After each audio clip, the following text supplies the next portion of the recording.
Pumunta nga pala kami sa Banggandang Baras kasama ko ang aking pamangkin ko. At yun nga, naglakad-lakad kami dyan sa damuhan kasi ang sarap maglakad. At nakita nyo yan, tabing parang ilog. Yan ang mga puno, halaman na makikita at mga bulaklak dyan sa parke. Napakasarap dito na maglakad-lakad guys, lalo't sa hapon. Yan, masarap sa pakiramdam, nakaka-relax talaga yung lugar. At marami kang makikita ng mga bulaklak, mga halaman, mga tanawin na magaganda. At naglakad-lakad nga kami ng aking pamangkin, malapit dyan sa may Laguna Lake, para tingnan, meron nga kami nakita na namimingwit dyan. May yung iba may nahuhuli ng mga tilapia at dalag ang meron dyan. Ayan guys, libre naman magmingwit dyan. Yan ang magandang lugar sa loob ng park. Mga ramuhan, may mga nagpra-practice ng sikaran, naglalakad-lakad.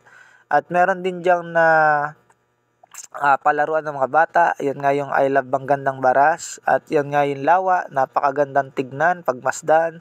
Talagang marerelax ka kapag ka nandito ka sa Banggandang Baras. Kaya babalik-balikan ito ng mga tao kasi nga napaka-relaxing yung lugar. Ang ganda pa ng ambience, yan, madami naglalakad dito, nagja-jogging, nagtitingin-tingin ng mga bagay-bagay sa loob at talagang mamamangha ka sa ganda. At napakalinis ng lugar guys, walang kakalat-kalat, bawal ang may aso, bawal nga lang ang kumain dito guys kasi para ma-maintain yung kalinisan ng lugar. At yan nga yung lagoon guys, meron diyang mga isda, bawal nga lang mamingwit dyan. Pero outside sa lake, pwede. Yan. Ito yung ilog na karugtong ng Laguna Lake. Yan. Yan nga pala yung daan. Yan, dyan kami naglalakad-lakad para ma-relax. Yan nga guys yung rules dito sa loob ng I Love Banggandang Baras. Yan guys, dito nagja-jogging din kami sa umaga, pwede rin sa hapon. At ang sarap maglakad-lakad talaga. Yun nga guys, palubog na yung araw dyan kasi hapon na kami pumunta ng pamangkin ko para mag-relax-relax nga. At mag-picture-picture, video-video. Ayan guys, napakaraming tao pagka Sabado. Or basta weekend. Ayan, maraming pumupunta dito. Namamasyal. Ayan, palubog na yung araw kaya ganyan yung kulay ng video natin. Yun nga guys, yung parang pag may namamaril ng isda, doon umakyat. Yan guys, mga naglalakad-lakad din dyan. At meron nga sumasakay dyan na bangka. Yan, pwedeng sumakay dyan guys, 20 ang per head. Pumunta kayo dun sa may lawa. Tapos iikot, babalik din. Yan guys, ang sarap dito guys, maghiga. Tsaka, maganda sana kung pwedeng magpiknitan. Dati kasi pwedeng kumain dyan sa loob. Ngayon parang pinagbawal na. Kasi para maiwasan yung mga kalat, para malinis yung lugar sa loob.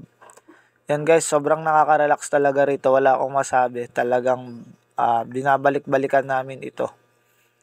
Napakasarap maglakad-lakad guys. Lalo na kasama yung buong pamilya, mga kaibigan. Yan, may mga upuan din dito guys na pwede nating maupuan para mag-meditate. Yan, pwede dyan guys. At marami din, mga buong pamilya nila pumupunta dito, mga bata, may edad na. Dati pwede ring magbike dito sa loob, pero ngayon parang pinagbawal na yung pagbabike din sa loob. Dati may hired na bike, tapos magbabike ka dito sa loob. Yan, pero ngayon, yung parke dito, libre naman siya, yung mga palaruan, parang pwede ka rin mag-exercise, wala yung mga bayad guys. Wala ring entrance dito sa Banggandang Baras guys. Banggandang Baras guys. Walang bayad yan. Kaya ang daming dumadayo na hindi lang mga taga Baras. May malalayo ring lugar na dumadayo dito guys. Hindi lang puro taga Rizal. Yun guys, maraming salamat nga pala sa inyong pagsuporta sa aking mga video. Sana suportahan nyo po at huwag nyo pa kalimutan na i-follow ako. Ganyan din sa aking YouTube channel, Jordan Vlogs. I-subscribe nyo po ako. I-upload ko din po yung mga video natin guys. Yan. At pauwi na nga din kami guys dito ng pamangkin ko kasi hapon na, padilim na. Yan, pauwi na kami. Mahirap gabihin kasi sa daan, nakamotor lang kami ng pamangkin ko. Yan guys, marami pa ring tao yung pumupunta dito. Ang oras nga pala ng Banggandang Baras is 5 a.m. to 7 p.m. Pwede kang mag-stay dito.